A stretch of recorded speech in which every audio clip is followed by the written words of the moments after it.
everybody, welcome back to another chapter read along with James and the Giant Peach by Roald Dahl. We are almost at the end. You can see where our bookmark is. We are so close. And we are going to finish this book up this week. So let's read a couple chapters and discuss. But first, I want to hear what you remember. So do a quick review amongst the people you are watching this with. Take a quick pause. And then I will do my review. James Henry Trotter is our main character. Right there. He lives with his mean aunts, Aunt Sponge and Aunt Spiker, and they are just the worst. He gets some magic and accidentally trips and it falls into a peach tree, which creates the biggest peach anyone has ever seen, as big as a small house. James goes in the peach and meets his new friends, the glowworm, Mr. Grasshopper, the ladybug, the centipede, the earthworm, Miss Spider, and the silkworm. They have been going on a crazy adventure. They rolled down the English countryside and fell into the ocean, where they met some sharks, and they captured some seagulls, and they flew into the air. Up in the air, they met the Cloudmen, who were not very pleased that they were there, and they've had a couple run-ins with them, haven't they? So, we have found our friends finally floating over land, and they figured out that it's America because there's these huge skyscrapers over there. We are going to join them as they start their plan to descend onto the city. Chapter 33. Far below them, in the city of New York, something like pandemonium was breaking out. A great round ball, as big as a house, had been sighted hovering high up in the sky over the very center of Manhattan. And the cry had gone up that it was an enormous bomb sent over by another country to blow the whole city to smithereens. Look at all the people, they're so scared.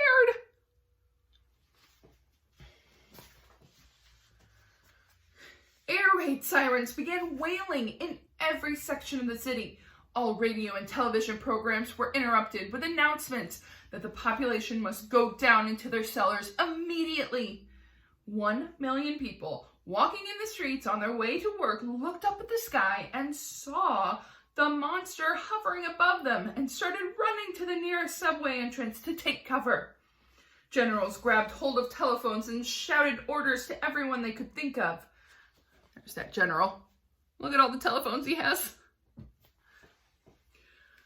The mayor of New York called up the president of the United States down in Washington, D.C. to ask him for help. The president, who at that moment was having breakfast in his pajamas, quickly pushed away his half-finished plate of Sugar Crisps and started pressing buttons right and left to summon his admirals and his generals. And all the way across the vast stretch of America, in all 50 states, from Alaska to Florida, from Pennsylvania to Hawaii, the alarm was sounded, and the word went out that the biggest bomb in the history of the world was hovering over New York City, and at that moment, it could go off. Chapter 34. Come on, centipede, bite through the first string, James ordered. The centipede took one of the silk strings between his teeth and bit through it. And once again, but not with an angry cloudman dangling from the end of the string this time, a single seagull came away from the rest of the flock and went off flying on its own. Bite another, James ordered. The centipede bit through another string. Why aren't we sinking? We are sinking. No, we're not. Cut away 2 more. Seagull, centipede. Ah, that's better. Here we go. Now we're really sinking. Yes, it's perfect. Don't bite any more, centipede, or we'll sink too fast. Gently does it. Slowly, the great peach began losing height, and the buildings and streets down below began coming closer and closer. Do you think we'll get our pictures in the paper when we get down? Miss Ladybug asked. My goodness, I've forgotten to polish my boots, the centipede said. Everyone must help me polish my boots before we arrive. Oh, for heaven's sakes, the earthworm said. Can't you ever stop thinking about... But he never finished his sentence, for suddenly, whoosh! And they looked up and saw a huge 4-engined plane come shooting out of a nearby cloud and go whizzing past them, not more than 20 feet over their heads. This was actually the regular early morning passenger plane coming in to New York from Chicago. And as it went by, it sliced right through every single one of the silken strings. And immediately the seagulls broke away, and the enormous peach, having nothing to hold it up in the air any longer, went tumbling down to the earth like a lump of lead. Help! Cried the centipede. Save us! Cried Miss Spider. We're lost! Cried Miss Ladybug. This is the end! Cried the old green grasshopper. James! Cried the earthworm. Do something, James! Quickly, do something! I can't! Cried James. I'm sorry. Goodbye. Shut your eyes, everyone. It won't be long now. Chapter 35. Round and upside down went the peach as it plummeted toward the earth, and they were all cringing in desperately to the stem, clinging desperately to the stem, so they're holding on tight, to save themselves from being flung into space. Faster and faster it fell, down and down and down, racing closer and closer to the houses and the streets below, where it would surely smash into a million pieces when it hit. And all the way along Fifth Avenue and Madison Avenue, and all along the other streets of the city, people who had not yet reached the underground shelters looked up and saw it coming. And they stopped running and stood there staring in a sort of stupor at what they thought was the biggest bomb in all the world falling out of the sky onto their heads. A few women screamed. Others knelt down on the sidewalks and began praying aloud. Strong men turned to one another saying things like, I guess this is it, Joe. And goodbye, everybody. Goodbye. And for the next 30 seconds, the whole city held its breath, waiting for the end to come. Chapter 36. Goodbye, Ladybug, gasped James, clinging to the stem of the falling peach. Goodbye, Centipede. Goodbye, everybody. There were only a few seconds to go, and it looked as though they were going to fall right in among the tallest buildings. James could see the skyscrapers rushing up to meet them at the most awful speed, and most of them had square, flat tops.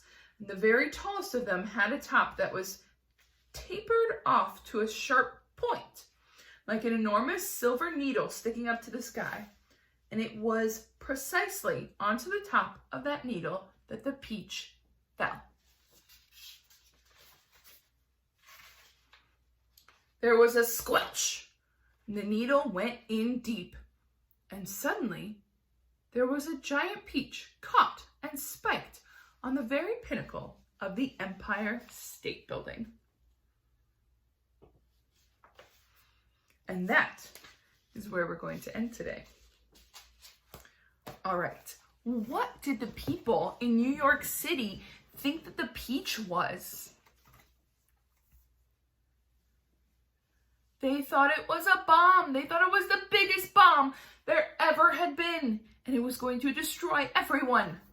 So how did they react? They were all running for cover and screaming and yelling. The generals were calling in troops. The mayor of the city called the president and warned him that they were going to be bombed. What happens to the peach when it's gently floating down to the earth? An airplane flies by, right?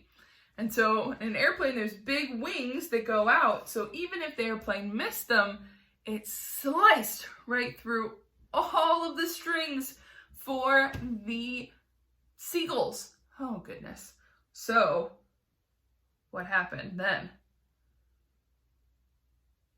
The peach went falling fast, fast, fast it had nothing to hold it up. Why did the people stop trying to find shelter when they see that the peach is falling to the earth? They think it's the end. They're scared, but they're just gonna stand there and watch, aren't they? Where did the peach stop? It stopped on the very top of the Empire State Building, which at kind of the time of this book was the tallest building in the world. How did it stick up there? So I don't know if you've seen pictures of the Empire State Building, but here is the one that's in the book. It has this very tall, spiky top. It has a little light on the top so airplanes don't go too close to it. And the peach just whoosh, stuck on there.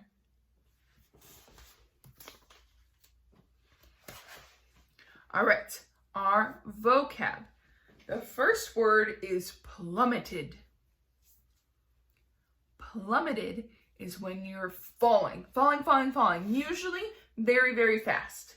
So if something falls out of an airplane, it's plummeting toward the ground. It's going very fast. Stupor. So sometimes when you're in awe, like you're, wow, that's really cool, or you're so scared that you just kind of stop. There's that phrase called a deer in the headlights, which means you just kind of, no matter what, you're stopping, you're a little scared. So that's kind of what stupor is. Okay, so we have one more set of chapters to read, and then we will do a review of James and the Giant Peach.